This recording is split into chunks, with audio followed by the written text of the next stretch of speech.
to the race. Yes, sir. Gonna make history. Hey. Document this. I'm gonna teach you guys something. Okay. If someone's ever wearing a sleeveless shirt on leg day, you know they're a boss. Okay. 'Cause my arms are always like just two little noodles hanging out of my sleeves. I always feel bad about them. And then when I get a leg day pump, I feel like all the blood that was in there, which wasn't much to start, goes in the legs, and they even shrink down the size of noodles. So when your arms are huge, even when you have a leg day pump, you can still pull off a sleeveless shirt. What's a thick noodle? Udon? Udon. Go from udon to angel hair. Yeah. Yeah. Science.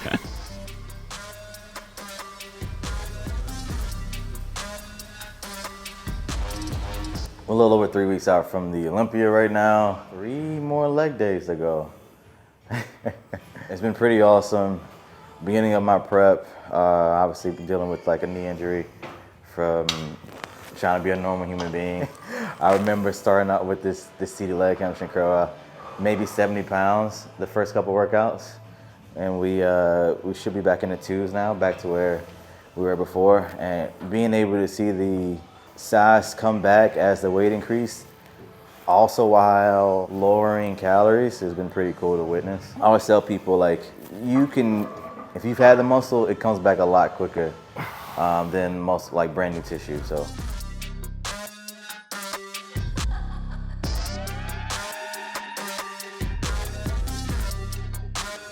Joe, what does the leg day look like for us at this point in prep?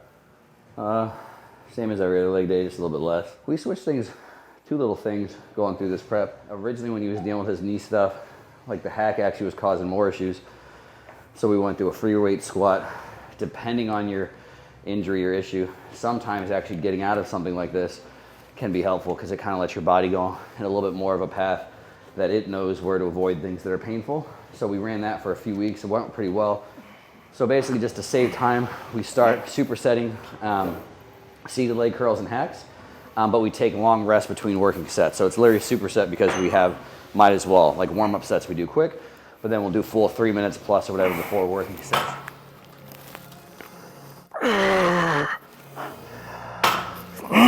Go, go, go, go, go. That's good. Set. So he still has about 2 working sets for hamstrings over there. We'll do 1 working set on hacks here, and then we'll superset lying leg curls and leg press after that.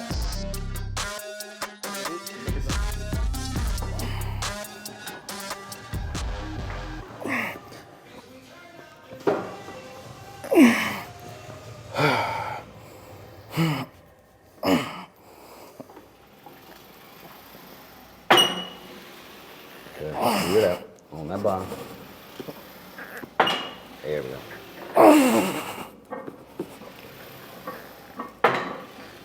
Good, right here with you. Keep them smooth.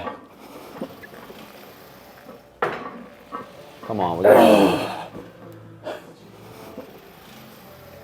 hard push. Up, up, up, up, up. Finish. There we go.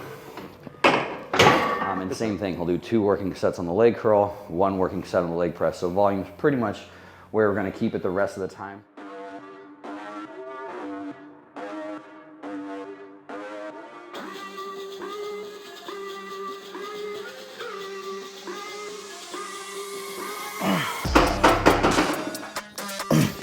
Yep.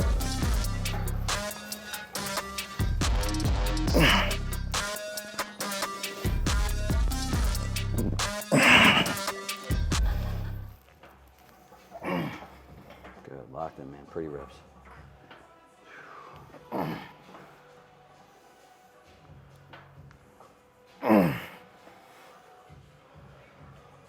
Right here with you. Come on.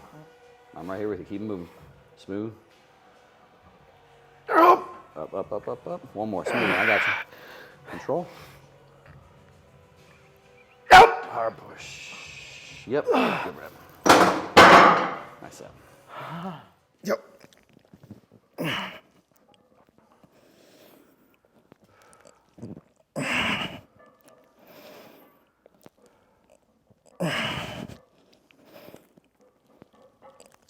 Good. I got you.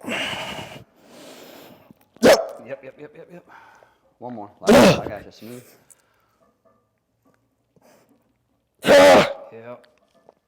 Good. And then as far as, we're still taking pretty much everything to what I would consider pretty much right to failure. The only thing that I'm doing a little bit different is when I'm spotting him, I might have to get him to the point where I'm helping him complete a rep he couldn't do on his own, so technically going to or past failure, but not grinders. So I'll just keep the rep moving at a nice smooth pace. And not that that's like this huge rocket science, mystery or something. The idea is one, it's just a little less taxing to do it that way as well too. And then also I don't want him to get to a point where he's ever like sticking. I don't want, that's whenever anybody gets to a sticking point or, they get to a point where stuff is really horrible, that's also where you're more likely to mentally make a mistake. And so the fact that he can just go in and know that, yeah, this isn't going to be this crazy grinder. I don't have to sit here, holding still in a spot that, is technically a second, feels like 30 seconds for him when he's in there. So the fact that he doesn't have that feeling, he just knows, all right, I can work through and grind through those reps without too much, again, stop or too much, fatigue and all that kind of stuff going in is a good thing. So, and then we just finish with, we've always done either a walking lunge or split squat variation. So we'll finish with a split squat. The one that Terrence has been liking is like a single, we call them bazooka ones or something, but it's like in a Smith machine. So again, very nice and stable. It's nice to put that load. Terrence really likes it to put right over the leg that he's using. And that's the same thing with split squats, lunges. I pretty much always just say whatever feels good to Terrence, because I think they're all effective. Even if there's like little trade-offs here and there, I like all of them. My favorite's probably walking lunges, but we're also pointing out too, I don't feel like setting that up half the time. Terrence certainly doesn't feel like setting that shit up. So that's half the reason people are like, why were you doing walking lunges and now you're doing the Smith machine? It's because there's less setup to do the Smith machine.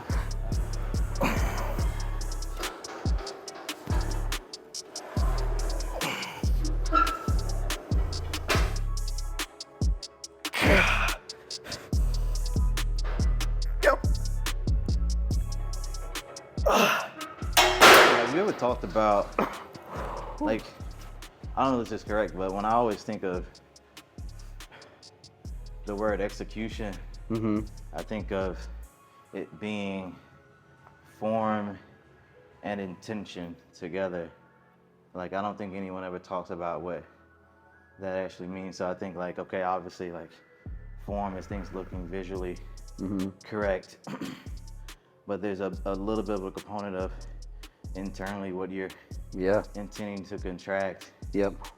And I don't think that's really talked about much. Yeah, that's a tough one. And that's the whole leg day. And that's, again, maybe a little bit more volume towards hamstrings. And then, quads are getting their full range of motion. Glutes are getting all the work that they need just through all those extension movements as well, too. And that's pretty much how it'll be from now to the show. Like I said, if anything changes, might take the volume down on the hamstrings even a teeny bit, but it's been working well, so don't need to change much right now. We had to put like wooden boards over the holes in the floor. We didn't have a bathtub. We would